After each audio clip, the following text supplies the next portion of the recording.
આપણી સંકલ્પ ન્યૂઝ ચેનલને સબસ્ક્રાઇબ અને લાઇક કરો, બેલ આઇકન દબાવો જેથી આવનાર ન્યૂઝ અપડેટ્સની નોટિફિકેશન આપના મોબાઈલ પર સૌથી પહેલા પહોંચે.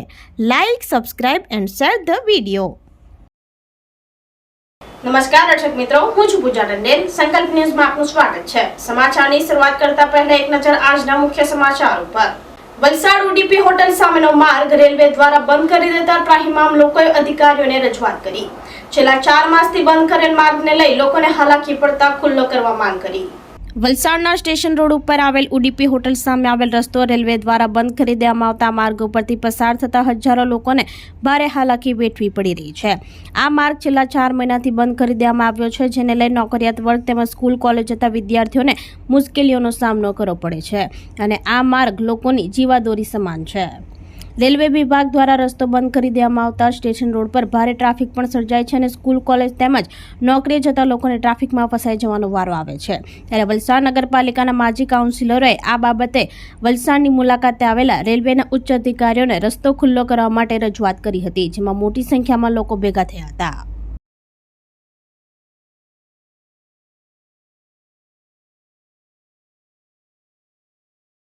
આજરોજ વેસ્ટર્ન રેલવેના જનરલ મેનેજર એ વલસાડની મુલાકાતે આવવાના હતા, પણ સ્વાભાવિક છે કે આ અમુક એક્સિડન્ટો ને એ બધાને કરે એનો પ્રોગ્રામ રદ થયો. એટલે આજે અમે જનરલ મેનેજર આગળ રજૂઆત કરવાના હતા રેલવેના પ્રશ્નો બાબતે, અને અહીં આવીને એરિયા મેનેજરની ઓફિસમાં અમે એમને આપ્યું છે આવેદનપત્ર.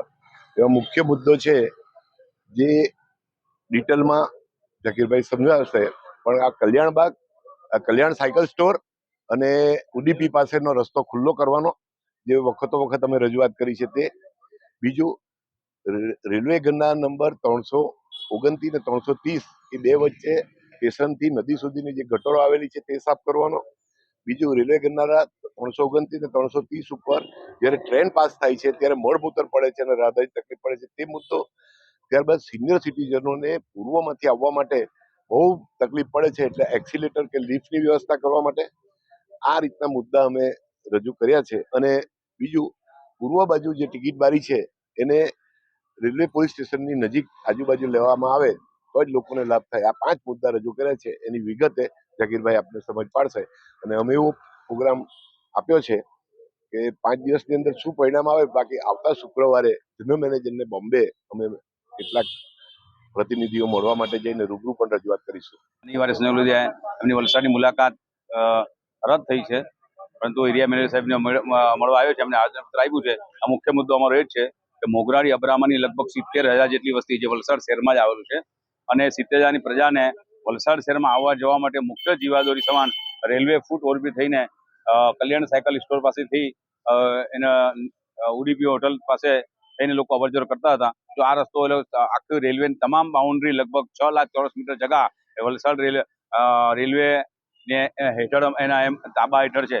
એમાં સંપૂર્ણ રેલવે કોલોની એમણે કોર્ડન કરી છે, એમાં વાંધો નથી, પરંતુ સ્કૂલે જતા બાળકો, નોકરી ધંધા જતા વિદ્યાર્થીઓ, તમામ લોકોને વલસાડ શહેરમાં આવવા માટે એકમાત્ર જીવાદોરી કલ્યાણ સાયકલ સ્ટોર પાસે જો રસ્તો ખોલવામાં આવે એવી અમારી માંગણી છે.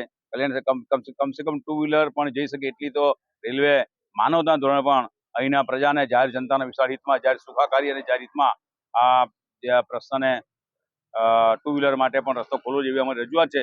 અન્યથા અમે લોક આંદોલન કરતા પણ ખચકાઈશું અને જરૂર પડે રેલ રોકો આંદોલન કરતા પણ અમે ખચકાઈશું. આ બાબત જે પછી કોઈ પણ જવાબદારી ફરી ઉપસ્થિત થશે તેની સંપૂર્ણ જવાબ એરિયા મેનેજર રેલવે તંત્રને રહેશે. બુલેટ ટ્રેન પ્રોજેક્ટને લઈ સેલવાસના નરોલી ભિલાડ રોડ 18 દિવસ બંધ રહેશે. ક્રોસિંગ બ્રિજની કામગીરીને લઈ જાહેરનામું બહાર પાડ્યું. Dadra Nagar Haveli Silvassa Naroli Bhilad road bullet train પ્રોજેક્ટની કામગીરીને લઈ 18 દિવસ માર્ગ બંધ કરી ડાયવર્ઝન આપવામાં આવ્યું છે. મુંબઈથી અમદાવાદ સુધી બુલેટ ટ્રેન પ્રોજેક્ટ હાથ ધરવામાં આવ્યો છે, જે કામગીરી અંતર્ગત સેલવાસ નરોલી ભિલાડ રોડ આજ રોજ રાત્રિથી બંધ કરવામાં આવશે હોવાનું અધિકારીઓએ જણાવ્યું હતું. વાપીથી આવેલ એન્જિનિયરે જણાવ્યું હતું કે કલેક્ટર અને એસપીને લેટર આપવામાં આવ્યો છે અને રોડ બંધ કરવાની મંજૂરી મળતા સેલવાસ તરફ જવા વાહન ચાલકો માટે ડાયવર્ઝન અપાયું છે.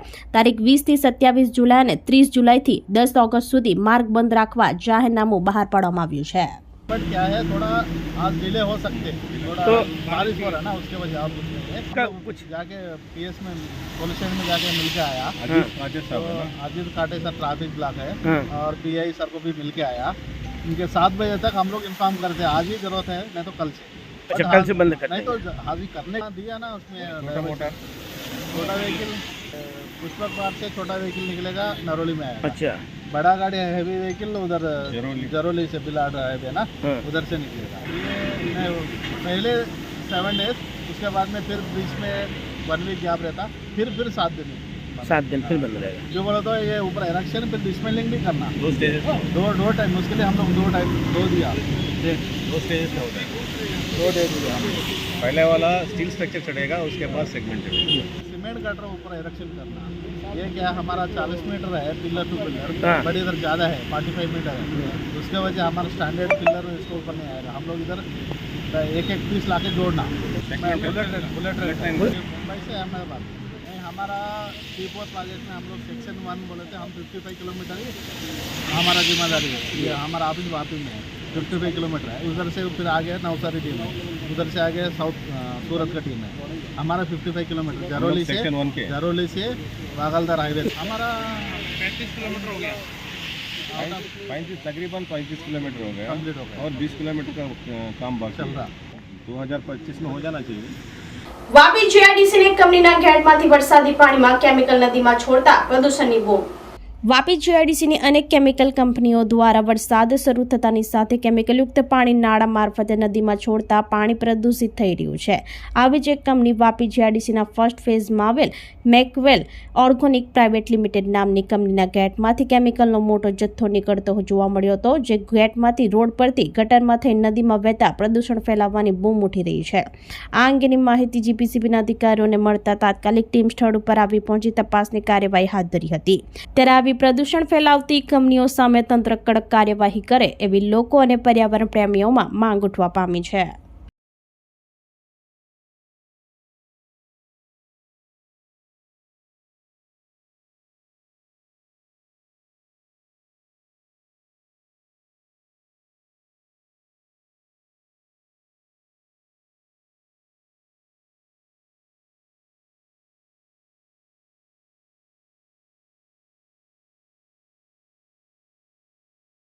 અંકલેશ્વરના વેપારીની કાર લઈ જઈ બારોબાર ગીરવે મૂકી જનાર ઠગ ઈસમ સામે છેતરપિંડીની ફરિયાદ। અંકલેશ્વરના એક વેપારી સાથે ભાઈબંધી કરી તેઓની કાર લઈ જઈ બારોબાર રાજપીપળા ખાતે ગીરવે મૂકી પલાયન થઈ જનાર વિરુદ્ધ બી ડિવિઝન પોલીસ મથકે છેતરપિંડીની ફરિયાદ દાખલ થઈ છે। નવસારી તાલુકાના મહવર ગામમાં રહેતા હરસુખ ઉર્ફે રાજુ કાના સાવલિયાએ અંકલેશ્વરના સ્ટેશન વિસ્તારમાં જ્યુસ સેન્ટર ચલાવતા શાહિદ અલી કાસમ અલી મુની સાથે અગાઉ 2-3 વાર રૂપિયા ઉધાર લઈ સમયસર પરત કરી ઘરે બહુ કેળવ્યો હતો।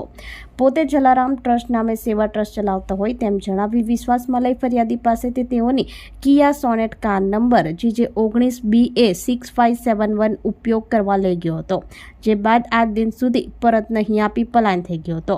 આ દરમિયાન ફરિયાદી શાહિદ અલીને જાણ થઈ હતી કે તેમની કાર રાજપીપળામાં રહેતા ચેતન રાજગોર પાસે છે, એટલે તેઓ રાજપીપળા જઈ ચેતન રાજગોરને મળતા તેઓએ જણાવ્યું હતું કે હરસુખ ઉર્ફે રાજુ કાના સાવલિયા પાસે તેઓએ ઉછીના રૂપિયા પરત લેવાના હોય તે તેમની પાસે આ કાર ગીરવે મૂકી ગયો છે અને તે સંબંધે સ્ટેમ્પ પેપર પર કરાર કરી આપ્યા હતા। છેવટે ફરિયાદી શાહિદ અલીને પોતાની સાથે છેતરપિંડી થઈ હોવાનું લાગતા તેઓએ અંકલેશ્વર બી ડિવિઝન પોલીસ મથકે હરસુખ ઉર્ફે રાજુ કાના સાવલિયા સામે છેતરપિંડીની ફરિયાદ નોંધાવતા પોલીસે તેની શોધખોળ હાથ ધરી છે। અંકલેશ્વરથી રિપોર્ટર અવી સૈયદ, સંકલ્પ ન્યૂઝ। મારું નામ મહેંદી રઝા શાહિદ અલી મુની છે। અંકલેશ્વર સપના કોલ્ડ ડ્રિંક્સ મારી દુકાન છે, પ્રતિન ચોકડી અંકલેશ્વર પાસે। હું ફરિયાદી માટે જાહેર કરું છું કે હરસુખભાઈ સાવલિયા જે અમારી બાજુની હોટલ પ્રાઇમ ઇનમાં રહેતો હતો, આ 1.5 વર્ષ રહ્યા બાદ એણે અમારી 1.5 વર્ષ રહેતો હતો, પછી 2-3 મહિના ત્યાં તેમણે અમારી સાથે દોસ્તી કરી હતી, મારા અને મારા પપ્પા સાથે દોસ્તી કરી। ત્યારબાદ અમારી સાથે પૈસાનો 1-2 વ્યવહાર કર્યો અને પૈસાનો વ્યવહાર કરીને પછી અમારી ગાડી Kia Sonet white colour GJ 19BA6571 આ નંબરની ગાડી હતી। તો એ માણસે એવું કીધું કે આ ગાડી હું લઈ જાઉં છું, આના હપ્તા હું નિયમિત ભર્યા કરીશ। 2 હપ્તા ભર્યા। એણે પરિચય અમને એવી રીતના આપ્યો કે હું જલારામ સેવા ટ્રસ્ટનો માલિક છું। તો અમે વિશ્વાસ કરીને અમે એમને ગાડી આપી દીધી। એમણે અમને એવું કીધું કે મને ગાંધીનગર, જુનાગઢ એ બધી જગ્યાએ જવાનું રહે છે, તો મને ગાડીની જરૂર પડે છે ને હું તમને નિયમિત હપ્તા ભર્યા કરીશ। તો મારા પપ્પાએ અમે વિશ્વાસ કરીને એને ગાડી આપી દીધી। 31,333 રૂપિયાનો હપ્તો આપતો તો 2 મહિના સુધી એમણે હપ્તા આપ્યા અને ત્રીજા મહિનામાં એ ભાઈએ મોબાઈલ સ્વિચ ઓફ કરી દીધો। મોબાઈલ સ્વિચ ઓફ કર્યા બાદ પછી અમે પછી ફરિયાદ દાખલ કરી અને અમારી મારો ફ્રેન્ડ છે કે જે કેવડિયાથી આવતો હતો અને રાજપીપળા સાઈડ એમને ગાડી બતાવી તેમણે મને વિડીયો કોલ કર્યો ને આ વિડીયો કોલ કર્યો અને આ જાણ મેં પોલીસ ખાતાને કરી અને પોલીસે અમારી મદદ કરી ને આ અમારી ફરિયાદની આજીજી છે. તો આ હતા સમાચારો. નવા સમાચારો સાથે કાલે ફરી મળીશું. નમસ્કાર. આપણી સંકલ્પ ન્યૂઝ ચેનલને સબસ્ક્રાઇબ અને લાઇક કરો, બેલ આઇકન દબાવો જેથી આવનાર ન્યૂઝ અપડેટ્સની નોટિફિકેશન આપના મોબાઈલ પર સૌથી પહેલા પહોંચે. Like, subscribe and share the video.